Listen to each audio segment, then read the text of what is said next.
Friends, आप सुन रहे हैं हमारी कहानी डेविल सेडक्शन एपिसोड 12। कहानी का टाइटल है बेबी काम down come down come down. तो चलिए स्टोरी को शुरू करते हैं। रेहान को लग रहा था वो कहीं अपने ऊपर कोई मुसीबत तो नहीं ले रहा। उसने पलटकर चाहत को देखा जो मज़े से म्यूज़िक सिस्टम के पास ही खड़ी थी और उसके हाथों में फ़ोन था। वो तो फुल मूड में लग रही थी। उसको ऐसे मूड में देखकर रेहान ने गहरी सांसें ली और घूमकर सोफे के पीछे चला गया। फिर अभिमन्यु के बिल्कुल पीछे खड़ा हो गया। उसने एक बार फिर चाहत की तरफ देखा और रेडी का इशारा कर दिया।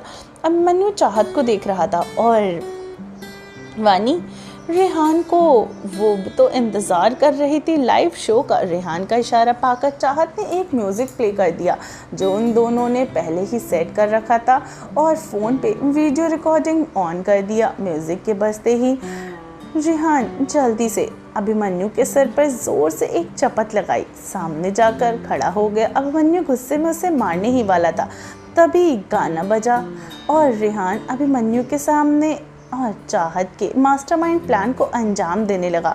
सॉन्ग था बेबी काम down come down come down.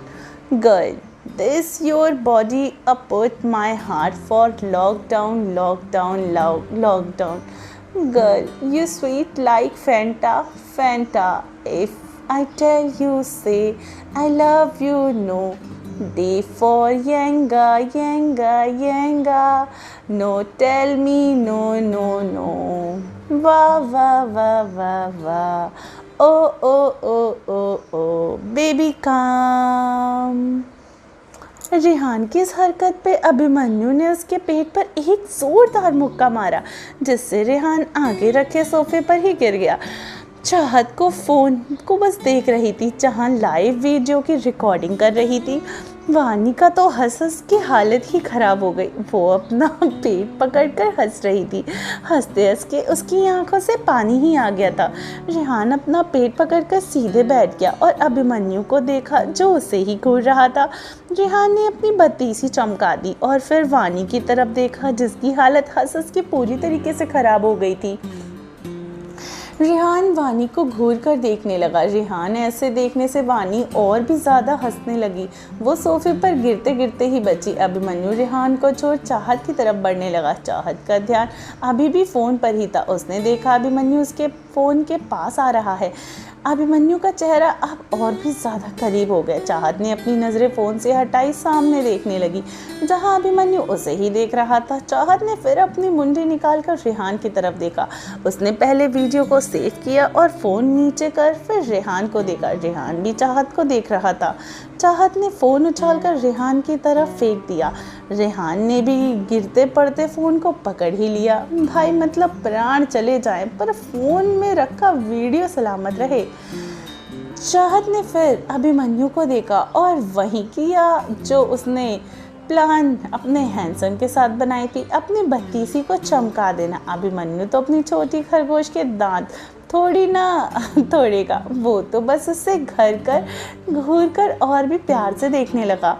Abhimanyu बस उसे ऐसे ही देख रहा था। चाहत ने अभिमन्यु का एक हाथ पकड़कर कहा, चलो डेविल मुझे नींद आ रही है।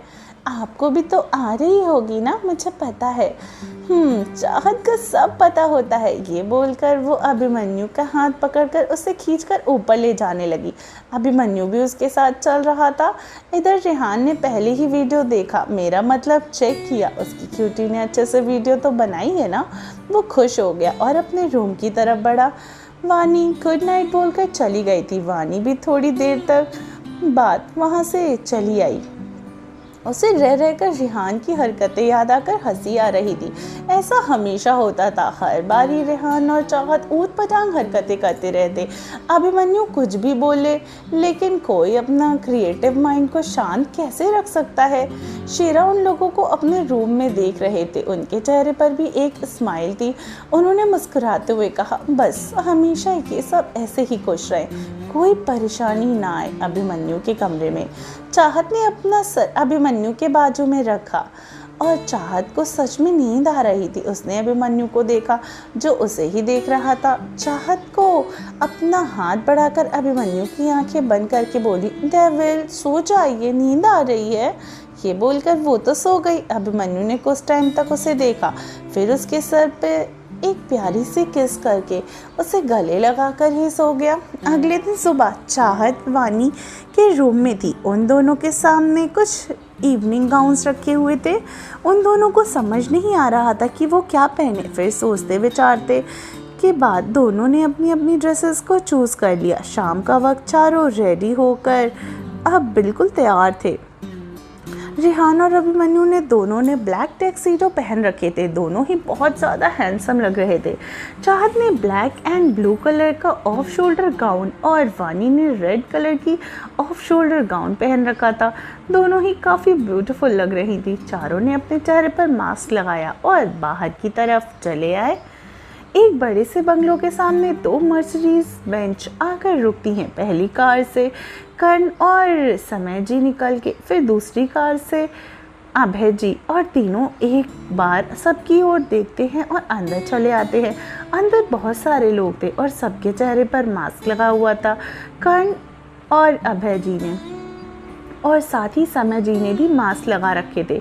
सब एक एक जगह ग्रुप बनाकर बातें कर रहे थे। ये पार्टी किसी चीज़ की थी, इसके बारे में किसी को कोई आइडिया नहीं था। बस इतना पता था कि ये इंसान हर साल ऐसी पार्टी रखता था। वो चाहता था कि हर कोई बिजनेसमैन यहाँ आए और सब एक दूसरे से मिले और जान पहचान बनाए। लेकिन हर साल ये पार्टी एक अलग दिन ही रखी जाती थी, पर आज वो दिन भी नहीं था। कर्ण की फैमिली और अभय जी भी पहले से ही कभी भी इस पार्टी में नहीं आए थे। उन्हें इनविटेशन तो जाता था, पर उन्होंने हर बार रिजेक्ट कर दिया था। तभी वहाँ उनके कुछ बिजनेस पार्टनर आए जिन्होंने वो थोड़े क्लोज थे, इसलिए वो उन्हें मास्क पहनने के बावजूद भी पहचान रहे थे। पहली ही कार से वहाँ पे सब बातें ही करने लगे, पर वहाँ पर अभय जी की नज़रें किसी को ढूंढ रही थी। उन्हें समझ नहीं आ रहा था वो इंसान कहाँ है, क्योंकि उस इंसान को देखे उन्हें सालों बीत गए थे। पहले उसकी उम्र भी ज़्यादा नहीं थी, पर अब बहुत साल बीत गए हैं। तीनों फिर सबके साथ अंदर चले आए। तभी कुछ टाइम के बाद हर जगह शांति छा गई। सबने एंट्री की तरफ देखा जहाँ 4 लोग खड़े थे, अभिमन्यु, चाहत, वानी और रेहान। सबकी नज़रें उन चारों पर ही जैसे थम गई थी। मास्क में आधा चेहरा छिपा होने के बावजूद कोई भी उनकी सुंदरता को अच्छे से देख नहीं पा रहा था। सारे लड़कों की नज़रें चाहत पे और वानी पे ही टिक गई थी। दोनों लग भी तो इतनी हसीन रही थी ना। उनकी वो खूबसूरत आंखें देखकर सब के सब घायल हुए जा रहे थे। काफ़ी लोगों ने उन्हें तारीफ भी कर रखी थी। चाहत ने अभिमन्यु के हाथ को पकड़ रखा था। सब अभिमन्यु को अच्छे से जानते पहचानते थे, क्योंकि उसका ऑरा ही सबसे अलग और ख़तरनाक होता था। रेहान और वानी ज़्यादा तक बाहर ही रहते थे। उन दोनों को सब पहचान नहीं पा रहे थे। चारों अंदर की तरफ बढ़ने लगे। ये नज़ारा सच में बेहद खूबसूरत लग रहा था। 2 हैंडसम लड़कों के साथ 2 ब्यूटीफुल लड़कियाँ सब उन चारों को ही देख रहे थे। जैसे वो लोग रैंप वॉक करके अंदर आ रहे थे, चाहत हर तरफ देख रही थी। ये पहली बार था जो वो किसी पार्टी में आई थी। वो सब लोगों की तरफ देखती है जो उनको ही देख रहे थे। चाहत ने वानी के कानों में धीरे से कहा, ये लोग हमें ऐसे क्यों देख रहे हैं, जैसे पहले कभी इन लोगों ने इंसान ना देखा हो। देखो, मैं खुद भी इन लोगों को घूर नहीं रही, जबकि मुझे देखना चाहिए, पर ये लोग तो देख रहे हैं। चाहत की बात सुनकर वानी थोड़ा हंसी आ जाती है। वो अपनी हंसी को कंट्रोल करके कहती है, ये हम लोगों को इसलिए देख रहे हैं क्योंकि हम चारों सबसे अलग दिख रहे हैं। एक बार हर तरफ नज़र उठा के देखो, तुम्हें तुम्हारे डेविल से कोई हैंडसम दिख रहा है क्या? वानी की बात सुनकर चाहत हर तरफ देखती है। ये तो सच था कि कोई भी उसके डेविल से ज़्यादा हैंडसम नहीं था। वो खुश हो गई। अभिमन्यु और रेहान की पैनी नज़रें सबको देख रही थी। वो लोग किसी को ढूंढ रहे थे, पर अफसोस उन दोनों को उसकी शक्ल नहीं पता थी। उनके पास कुछ था जिससे वो उस इंसान तक पहुंच सकते थे। अभिमन्यु और रेहान ने एक दूसरे को कुछ इशारा किया, फिर वानी को चाहत का ध्यान रखने को बोलकर दोनों चले गए। दोनों हर जगह घूम घूम कर देख रही थी। तभी चाहत को एक इंसान की आंखें दिखाई दे रही थी। उसे लगा जैसे वो इन आंखों को पहचानती हो, पर उसे याद नहीं आ रहा था कि कहाँ। वो उस इंसान के पास जाने लगी। वो उसे लगभग 10 कदम की दूरी पर ही थी, पर वो इंसान की आंखें ही पहचान रही थी। चाहत उसके बेहद करीब आ गई थी। इससे पहले कि वो उसके पास चली जाती, किसी ने उसके कंधे पर हाथ रखा। चाहत थोड़ी घबरा गई। उसने पीछे पलट के देखा तो वानी थी। उसकी जान में जान आ गई। उसने मुंह बनाकर कहा, वानी, आप मुझे डरा देंगी। वानी उसकी बात सुनकर हंस देती है, फिर उसे लेकर ड्रिंक काउंटर पे आकर खड़ी हो जाती है। वहीं हेल में नर के देवता अपनी आंखों को बंद करके कुछ बोलने लगा, जिससे कुछ ही देर में लंबे बालों वाला शैतान वहां पर आ गया और उसने सामने रख सर झुकाकर खड़ा हो गया। फिर कहता है, हुक्म करें हेल किंग, कोई सेवा कर सकता हूँ मैं आपकी। वहीं नर के देवता उसे हाथ दिखाकर रोककर बोलते हैं, क्या हुआ? वो काम जो मैंने तुम्हें दिया था उस इंसान तक खबर गई कि नहीं?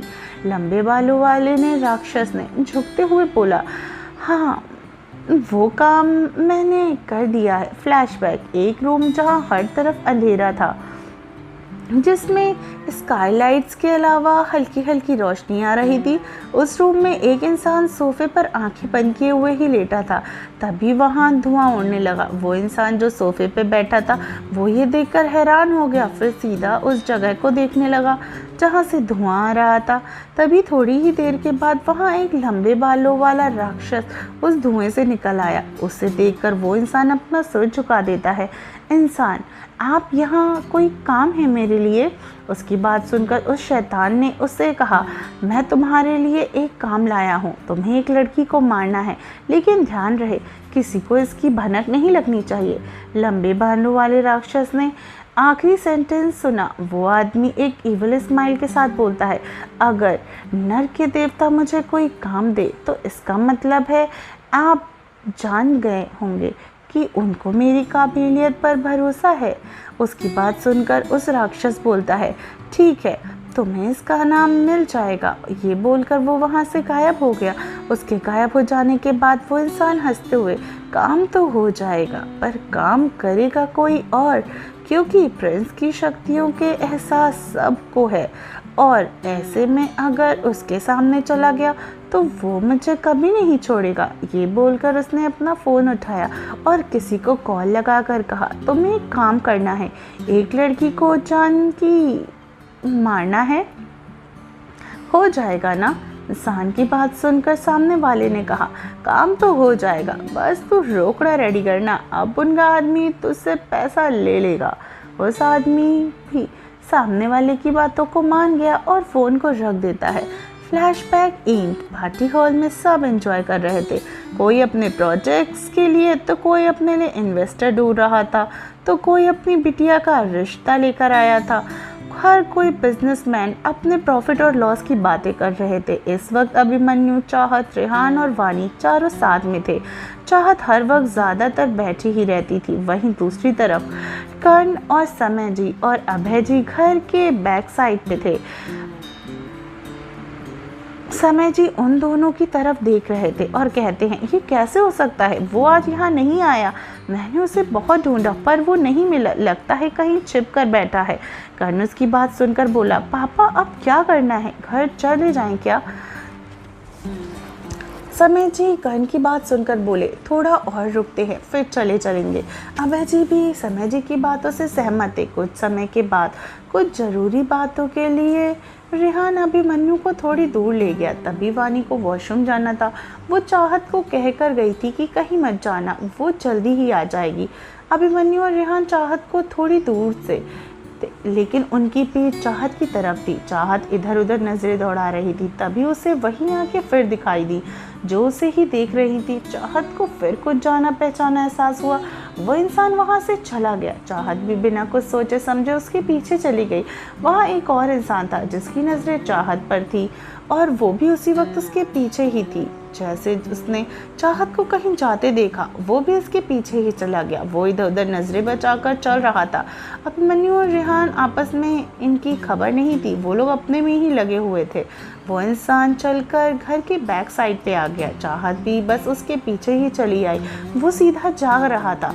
वहाँ बहुत अंधेरा था। उसके सामने से समुद्र था। ये घर एक समुद्र के पास में ही था।